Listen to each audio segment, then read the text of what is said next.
everybody, and welcome again to Consciousness Rising Zimbabwe and Beyond. For those of you who are new to this channel, it is the place where we bring to you people that are doing amazing things in their community, people that are committed to self-development, helping themselves, helping others, uplifting the environment. And so if you're vaguely curious about any of those alternative or holistic topics, then please check out all of our interviews. You must have about close to 50 now. And I'm sure that you'll find something there that is useful. And also remember that all of these people are local or regional. So you don't have to necessarily get in touch with somebody in America, in Japan, South America, because we have got amazingly talented people right here on the African continent. So having said that, my name is Tania Norris, and I'll be your host today. And we are going to be talking about something that is really dear and sacred to all of our hearts, and that is our animals. And to do that, I am joined with Jenny Shone, who is an animal communicator, an author, a teacher, an animal counselor, and welcome, Jenny. Thank you. Good morning, Tania. Thanks so much for joining us. So Jenny, that's quite a lot of things that you do, and you've been doing this professionally for about 20 years now. Yes, that's right. So why don't you tell us a little bit about how all of that started for you? All right. Ever since I was born, I just had a feeling, I just knew what was going on in the minds of the animals around me.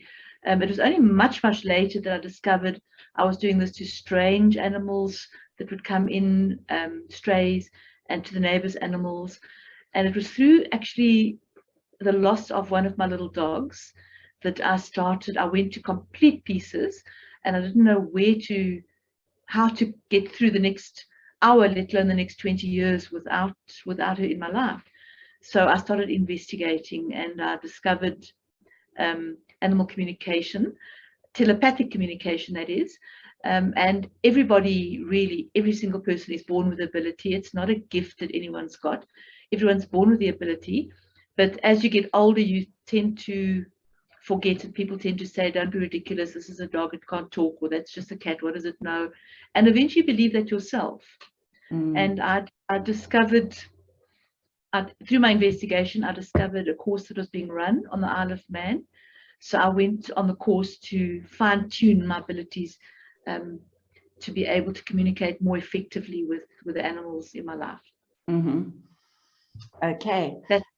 Yeah. And do you think that it's a very similar, and hopefully you're going to give us some tips later on about how we ourselves can do that.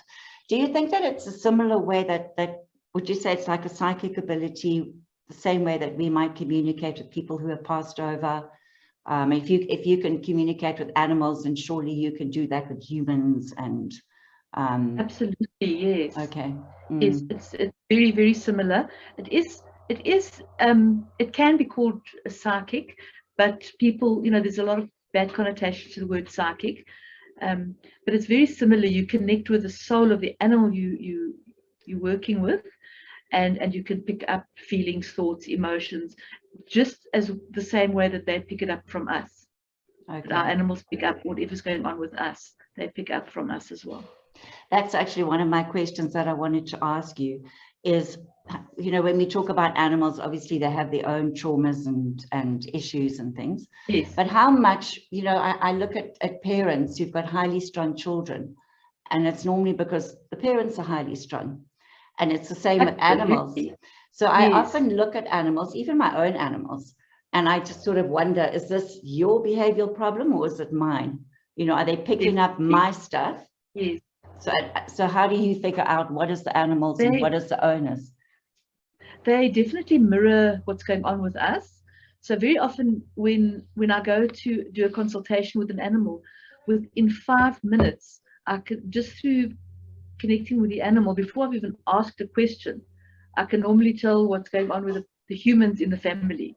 Because the animal, they pick up their personalities, they pick up their ailments, they pick up their stresses. They don't understand the stresses. For instance, when they feel a fear coming from the human, it could be a fear of they might be going through financial difficulties or divorce, or there might be big changes and they might be feeling this fear. Animals interpret that as a danger in the area. Domestic animals interpret that as a danger. And if they feel a fear, then it comes across to them as if they feel the fear in themselves, and they become fearful. Does that make sense? Right. Yeah. So they definitely do pick up whatever's going on with us. If we're very highly strung, we're likely to have a very highly strung dog, or even cat, or even horse. If we're really chilled and calm, we're likely, our animals around us are likely to also be more chilled. Yes. And then the other thing I wanted to ask you, is it easier, or is it as easy to talk to or communicate with living animals as it is with animals that have passed over? Absolutely. Animals that have passed over is one of my passions. This is because of the loss of my little dog, and I really studied it in depth, and I really went into it. Because when you're communicating with the animal, you're communicating actually with the soul of that animal. And when the animal passes on, the soul doesn't die, the soul lives on. So you can still communicate. The only difference is in the type of questions you ask, because there's difference to the questions you would ask if it's an animal that's still in the physical form, or if it's an animal that's now in the soul form. Questions could be slightly different, the type of question you ask. And then the other thing, a lot of people do believe that their little dog or cat that died 20 years ago has come back to them in the form of another animal. Do you think that Yes. happens? Absolutely, and I've even experienced that myself. Yeah. The animals really have their own agendas, and the same as people. When we pass on, we stay on the other side, as they call it, because we've got jobs to do. We do things. We're not just floating around in outer space. We're actually busy doing things. We've got a purpose to follow. And then as soon as the animal is ready, it's only when the animal is ready, not when the human's ready. When the animal is ready, and when the human is not as stressed, or they've dealt with the loss a lot better, and they've moved on with their life, that's more often the time that the animal then tends to come back. And they always come back to the home where they had a lot of love. They're not going to come back to an abusive home, for instance. They'll come back to a home where they felt loved and safe and happy. So it's all, maybe what we do is we have like some kind of spiritual connection, like they're part of our soul family. Yes, and we have contracts. Okay, right. The soul has contracts with us, and we have contracts with them, and that type of thing. It's very complicated. That side of things is quite complicated. It's quite complicated to get into during an interview like this. It's quite involved. But yet, so my point is really, so when people have that feeling or that idea that this animal, because in a sense, those animals might even be communicating with you and giving you the idea that, oh, I wonder if this isn't Tipsy's, a reincarnation of Tipsy, or yes. And it's exactly how it happens. If you feel a strong pull towards an animal, you've lost an animal, and months later, or even sometimes years later, you suddenly feel a strong pull towards a rescue animal that you've come across, or some animal that's come into your view, so that you can see or have met, and you feel that strong pull. The chances are it is that animal telling you, giving you the information. They're not going to come back as the same animal, no, but they will come back in a different. It could be a dog could come back as a cat. It doesn't have to come back as a dog. It could come back as a dog, but it doesn't have to. They come back in the way that they choose. Yes. And I'll give you an example of that. My daughter has got 2 Jack Russells, and Jack Russells are very hyperactive. Yes, and she's got this one Tyke. His name's Tyke, and he is the gentlest. He's not a Jack Russell. Yeah. But he looks like one, but I can promise you he's not a Jack Russell. Yes. Yeah. So I don't know if he got the wrong body there or whatever. But and you might find that he's got similar characteristics to the dog that's the previous one. Previous one. Yeah. Okay. Yes. So Jenny, before we go on, I just did want to tell people that you are coming to Zimbabwe, are you not? I am, yes. I'm going to be there on the 3rd of September. And I'm be running a workshop with wild animals at Emir. Okay. Emir, Wildlife Conservancy. Yes. Right, yes. So I'll be there, yes. For how long? What are you going to be doing there? I'm just going to be running a workshop on the 3rd, the Saturday. Is that for the general public or just for people? It's for the general public. Okay. Yes, it's for the general public. So anyone can book on it. And it's a full day, and we'll be out practically the whole day with the animals, communicating with the animals, and I'll be passing on information about the difference between communicating with wild animals and domestic animals, and how to work, because you have to work safety first, because I don't really believe in patting and touching wild animals like that. It's not what we're there to do, but we can communicate with them on a telepathic level. Okay. With wild animals, not captive bred wild animals as such, with proper animals who are living out in a big area, big game farm. Yes. Okay, super. And the other thing is that you've written 2 books, okay, and I have not read those books. Okay, I think when I go to South Africa now, I will certainly get your second book. But and the books are called, I did write this down. Okay, Perfect Voices. Perfect, yes. spelled P-U-R-R. Perfect Voices: A Deeper Understanding of Animals and Telepathic Communication. Yes. Yeah. And then the second book is, oh no, that is the second book. The first book is Pause and Listen to the Voices of the Animals. That's right, yes. In that book, I did get the brief synopsis of it.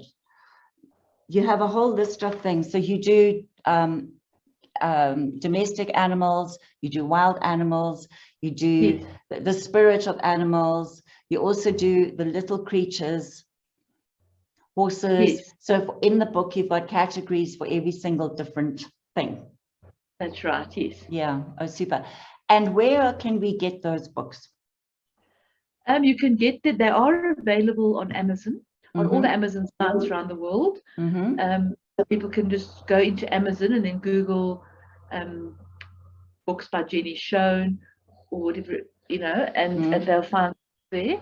Otherwise, they can order directly from me. If it's local, like South Africa, not international, like overseas, then I do send books through Postnet. Then I will send books. Then they can get signed copies. Otherwise, it would be Amazon would be the best bet. And but what about exclusive books and those outlets? No, I haven't put them in. Okay. I haven't put them in any of the bookshops. Okay. When I first wrote my first book, it was in a lot of the bookshops, and this time around, I've kept it out of the bookshops and just doing it on Amazon and personally myself, sending it to my website and so on. Okay. One of the categories that you have, of course, is missing animals, and you must have a lot of requests for help along those lines. Absolutely. And I've got a lady that helps me with those cases because there are just so many. But working telepathically with animals, it doesn't mean you're going to automatically find the animal, but it does give you a better chance of being to locate the area where the animal is, or the situation it possibly is in, or even to be able to guide the animal home on its own very often.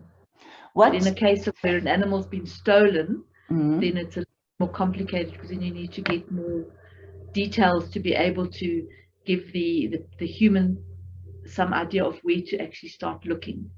Okay.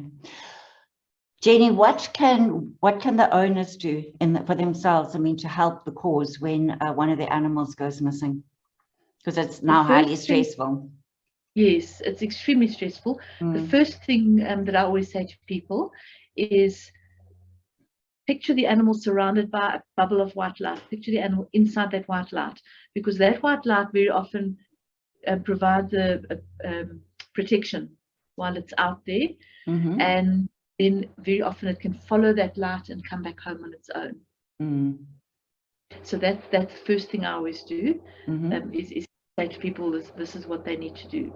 Now we talk about missing animals. We don't talk about lost animals, because animals are very seldom lost. Mm. You know, they have, especially cats, have like a inbuilt GPS system, so they can map the route of where they walk through the scents they pick up, through their own paw prints, through the earth energy that they see, you know, that they follow. Mm-hmm. So they can always find their way home.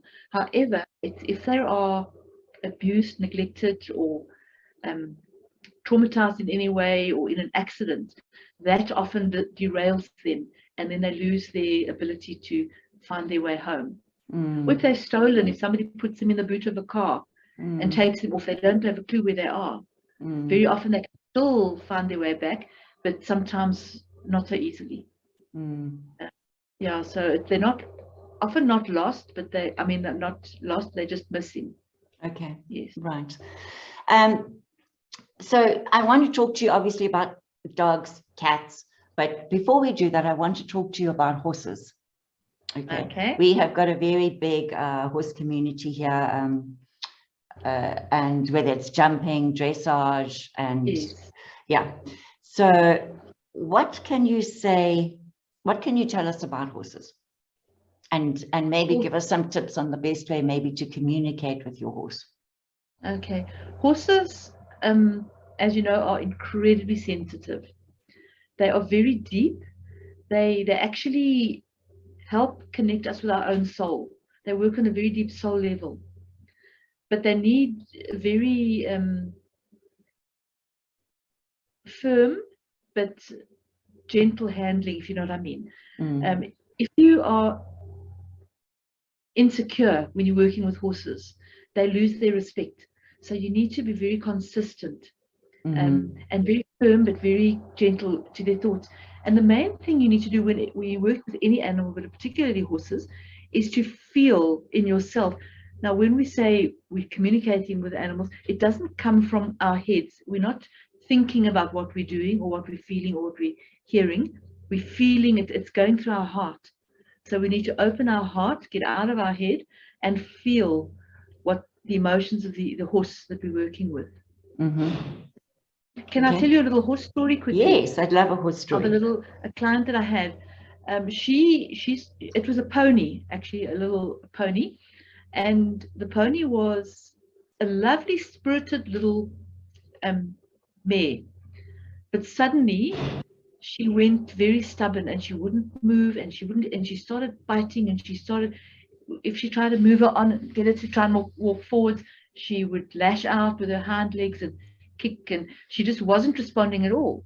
So I went out to see her, and while I was communicating with her, I got the picture in my head of this stocky little man with a very rough, stubbly kind of beard, and he was very coarse.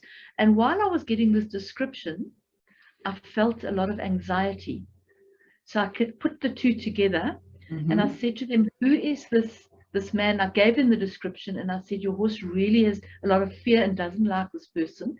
And it turned out to be the trainer that was giving this little girl lessons on the horse. So I said to them, okay, and I talked to the horse, I counseled the horse about it and explained about the trainer and all that sort of thing. And I said to them afterwards, they need to actually get a new trainer, get a female, because this horse was resisting men, and they needed a female. And they did that. They fired that trainer, and they brought somebody else in a few weeks later. And a month later, they contacted me and said it was a completely different horse. They now understood what was causing the behavior, because there's never an animal that behaves for no reason. There's always a reason behind the behavior. It's not a naughty animal. There's always a reason. And the reason was that particular trainer that they brought in. When you communicate with the horse, what are you sending it words? Are you sending it feelings? Or are you sending it images? for all when of you us. communicate, when animals communicate with us, they send pictures, feelings, thoughts, emotions, sensations, and you sort of connect the dots and you can work around that. The thoughts can come through as words in your mind, but when I'm working like that, it's impossible to have a conversation with an animal through pictures. So you would use the right words to form, because if you, for instance, saying to them, why are you stubborn? They're not going to understand that. You've got to explain it in a way that they will understand, and then you'll get the images back, is what I got there. I had the picture of this man, and while I saw the picture that she sent me, this picture in my mind, I saw it in my mind. While I saw that picture, at the same time, I had the anxiety. If I'd had the same picture, but I'd had a lot of love and happiness, joy, I would have felt it was somebody that she actually trusted. But because there was anxiety connected to the picture I was seeing, I knew it was somebody she didn't like, that she was scared of. So I could connect the dots there. Yeah, so it's a subtle type of communication. Right. And also, but it can come through in long sentences, or it can just come through in an image. Okay. And obviously it's about trusting yourself, trusting that what you're receiving is accurate, and not just dismissing it as, oh, you know, my imagination, as you do. And the trusting part is the most difficult part, because we're full of ego, and we don't know, because we know animals so well, so we don't know whether it's coming from them or something that we know. So if you can get out of your own way and step back and just feel the emotions that come through and go with it from there, you build up that confidence, and the more confidence you've got, the more information will come through to you when you do connect. Okay, so moving on, let us talk a little bit about dogs. Okay, and the personalities of dogs, and what we can do there. Okay. What do you want to know about dogs? Dogs are very, very visual. They use a lot of pictures. You know, they use a lot of pictures when they communicate. And one of the big lessons dogs try to teach us is how to play more. You know, they're very active, they like to play, but they're also very sensitive, and they're also incredibly intelligent. That working with dogs is like working with extremely intelligent children. So you've got to use a little bit of psychology, working with them, so that they feel that you're on their side. I always feel, though, that working with rescue dogs, I never ask them what happened to them in their past, because people always say, what happened to them in their past? Why did they end up being in a shelter, for instance?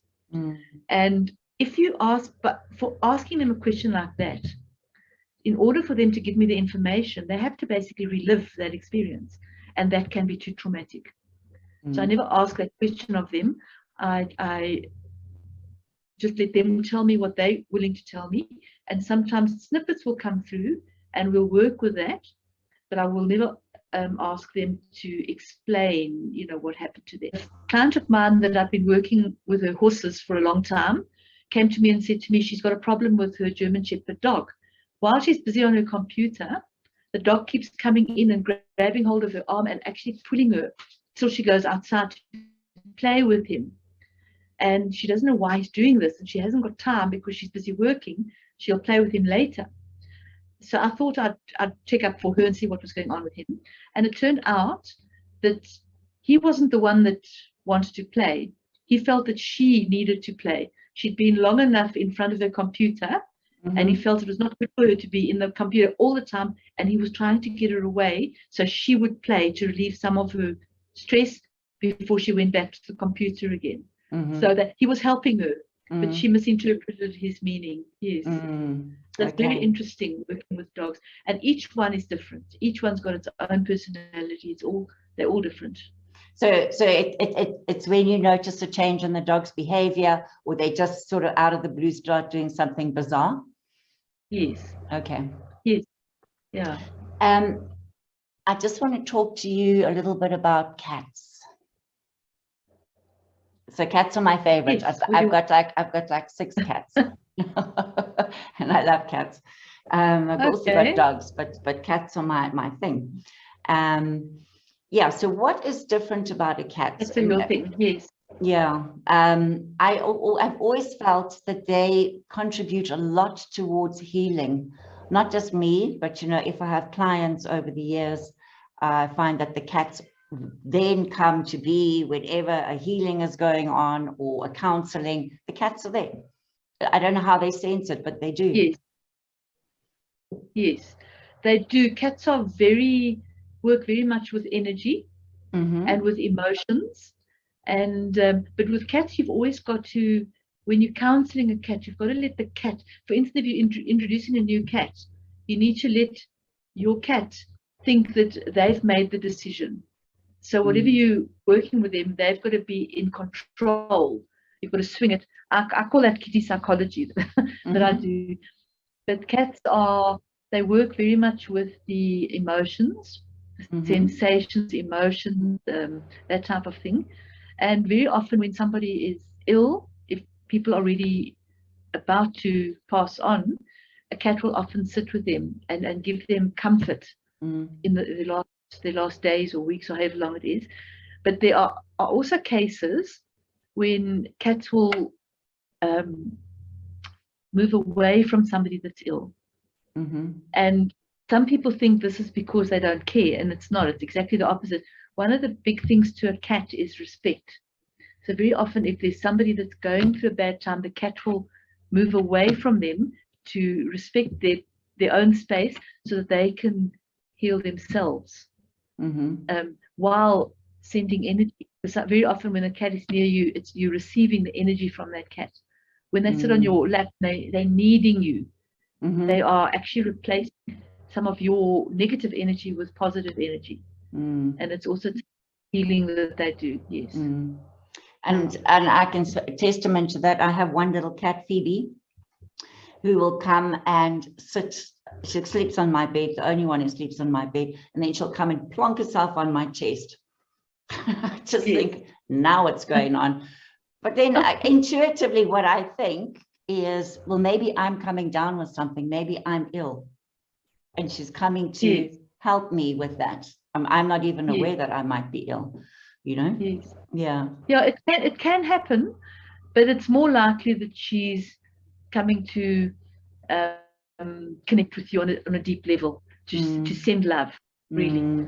And maybe that's her way of showing love. Yes, yes.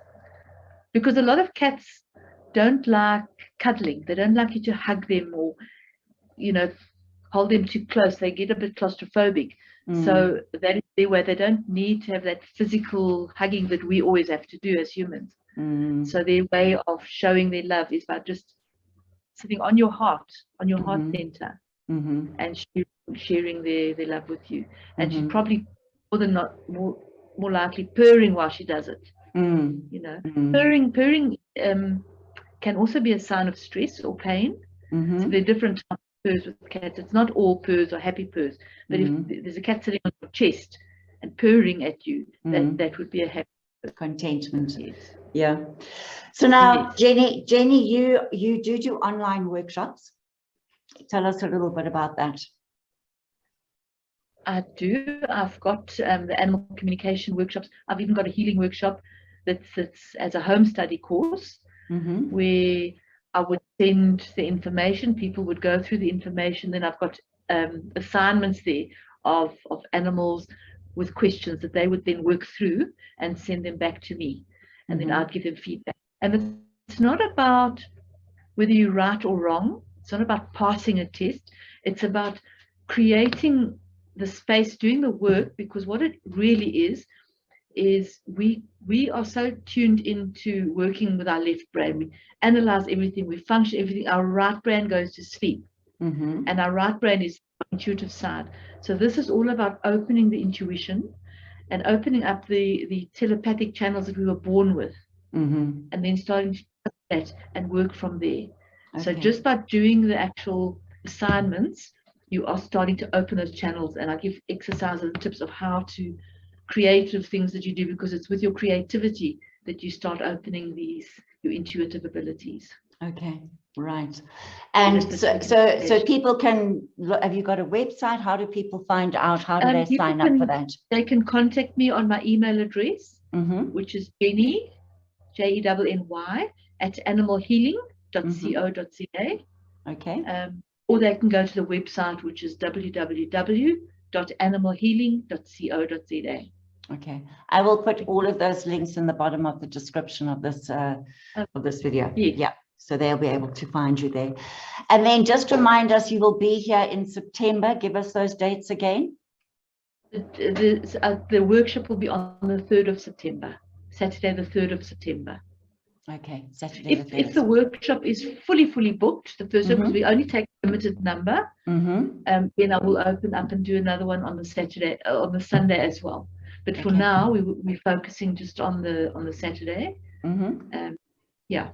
Would you be open to coming to Zim to help people, say, even if it's just to do like a horse communication or a domestic animal communication? Would you be open to that? You mean as a workshop? Yeah. Yes, I'd be happy. I have done a few there already. I've done Okay. a few workshops there with the domestic animals. Okay. So I'm always willing to make another plan to come through. Okay. Well, I think maybe we should do that. You know, maybe think about, even if it's later on in the year, see what we can organize and get you up here for that. Because, you know, I'm sure it's a global thing, but people in this country are just besotted with their animals. Yes, absolutely. Yes, the last time I was there, I did a fundraiser for the SPCA in Harare and a workshop, 2 workshops. And then I also did a bit of consulting. There were 1 or 2 people that wanted me to come to their horses to come in, and, you know, so I did that as well. So just on when it is. This year I'm still quite booked up because I'm going to be going to Spain in November. But otherwise, maybe we can do it early next year. Yeah, that would be terrific. We can just play that. Yeah, we'll just see if there's a demand. Yes. I'm sure there's a demand. Yeah, it's just putting it out there. That's all. Yes. So, Jenny, thank you so much for your time, and thank you so much for the good works and all the help that you do for the animals and the people. It's a very, very valuable gift and service that you provide. So thank you very much. And thank you so much for having me on your Zoom meeting. Yeah, Zoom meeting. I'm not very tuned into Zoom, technical, but thanks for doing this. And to everybody else, thank you very much for joining us today. Please like this, share this, because I'm sure you all know, even if you don't have your own animals, you're going to know people who crazy about their animals, and they might find a lot of this information useful. So thank you, Jenny, thank you, audience, and until the next time, we'll see you soon. Bye. Bye.